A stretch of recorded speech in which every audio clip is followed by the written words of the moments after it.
it's sort of quite useful to know one's history before making broad assumptions. No. Well, you can't use the fact that a regime itself committed violence as a justification of violence.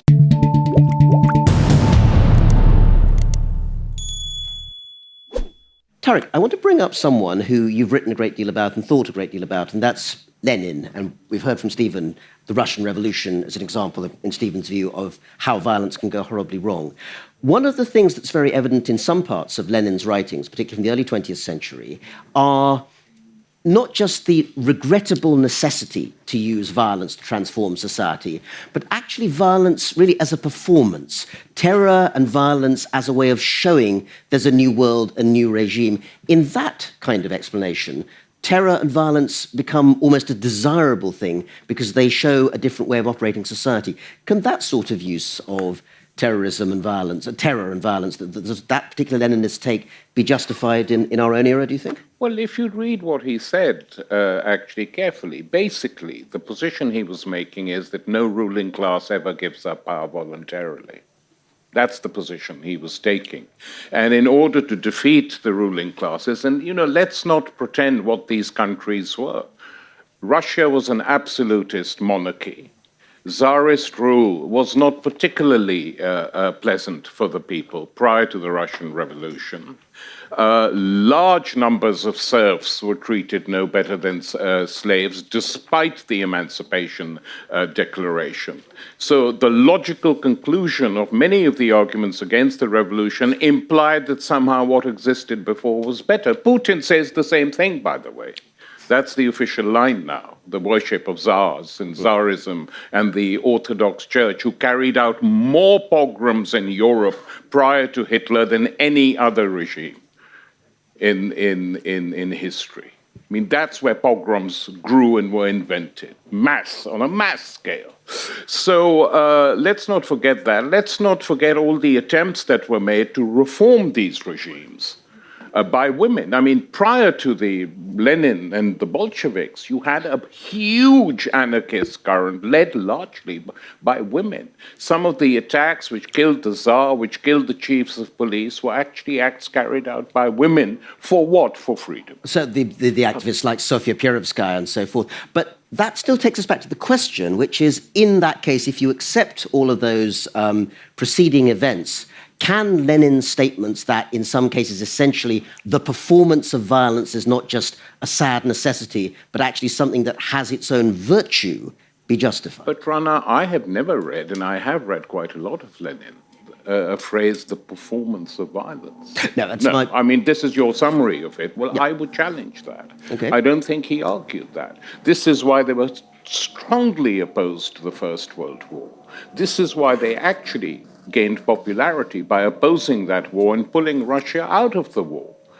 This is why the Entente powers attacked them and unleashed what became known as the Russian Civil War. I mean, it didn't just happen, as we know today. Similarly, China. Of course, a lot of appalling things happened. I don't dispute that later on.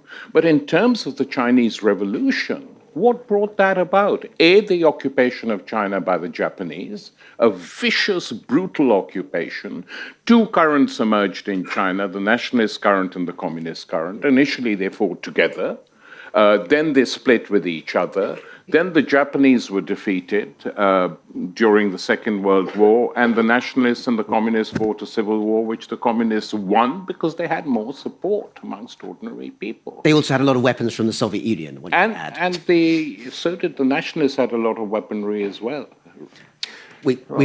Anyway, we can argue about that later. But, I mean, the other point worth making is that violence, one sort of violence is killing people. Another sort of violence is structural violence. The famines in India, who took the decision? The British War Cabinet under Churchill. Millions died. So let's take Latin America, let's take structural violence against people. Let's take that precise point to Stephen, if we may then, Tariq. So maybe part of the problem is the definition of violence you've given us, Stephen, while it's immensely wide-ranging, war, revolution, and so forth, doesn't include that wider structural definition in which state action by action or inaction, famines and so forth, are also immensely violent acts against a people? Well, if there is a deliberate imposition of a famine, such as the Holodomor by the Soviet Union against Ukraine, Mao's Great Leap Forward, which was some combination of malice and incompetence, if it was intended or not prevented when it could have been prevented, that would count as violence. I think a lot of what's called structural violence could be defined as not violence. But certainly deliberate terror famines are examples of violence. All the more reason why we shouldn't use the Russian Revolution as an example of justifiable violence. By the way, I'm not an expert on Lenin, but my understanding is that actually the Russian Revolution did not depose the czars, deposed the Kerensky government. So, and this is as absurd as saying that Canada is a model for the world. Well, actually, I think Canada is a model for the world. I would disagree with that. Again, I believe Lenin was also mistaken. There are plenty of examples in which governments have relinquished power without violence. There was a massive wave of democratization since the 1970s. The fascist governments in Spain and Portugal, many of the military and right-wing governments in East Asia, in Latin America, many of them ceded power without violence. Now, of course, we also have a transition in history. Huge acts of violence in Korea, huge acts of violence against the population by the military. A revolution in Portugal toppled that particular dictatorship, a revolution which started in 74 and ended in 75. And the only reason violence couldn't be used against that was the military was split, and a large section of the Portuguese army and soldiers fought with the people. So, it's sort of quite useful to know one's history before making broad assumptions. Look, you can't use the fact that a regime itself committed violence as a justification of violence, particularly when they were overthrown with very little violence. So the fact that there's violence against women does not mean that violence is justified. It's a stronger argument that any tactic available should be used to prevent that violence, and very often the tactics that are effective are not violent. Again, this is not to say that violence is never justified. It can just be justified all too easily. It's not so hard to get a lot of young men to commit mass murder, especially when you give them a rationale for it. The question is that do the circumstances where violence can be justified actually exist? Is it the case that the only way to prevent greater violence is by the measured use of violence? In many of these cases, the answer is no. Elif, so please do. what tactics do you think can be deployed to prevent violence against women? Well, the ones that have, I'll give you an example. In the United States, the rate of rape, of domestic violence, and domestic murder have fallen by about 75% since records were first kept in the 1970s. And as far as I know, there was no violence that was meted out in order to achieve those goals.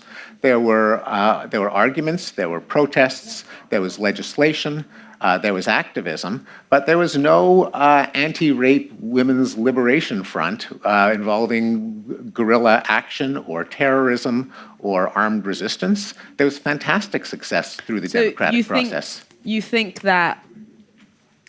So this is it's fallen 75% as official records, because I'm sure many people are aware here that the majority of women who especially experience domestic violence never ever end up reporting it. No, these are based on victimization surveys, not on reports to the police, because indeed reports to the police would be an inaccurate source of evidence. But in fact, if anything, this underestimates the decline, because women are more likely to report violence now than they would have been when this was kept in the shadows in the But that's history. also a particular demographic, is what I'm trying to say.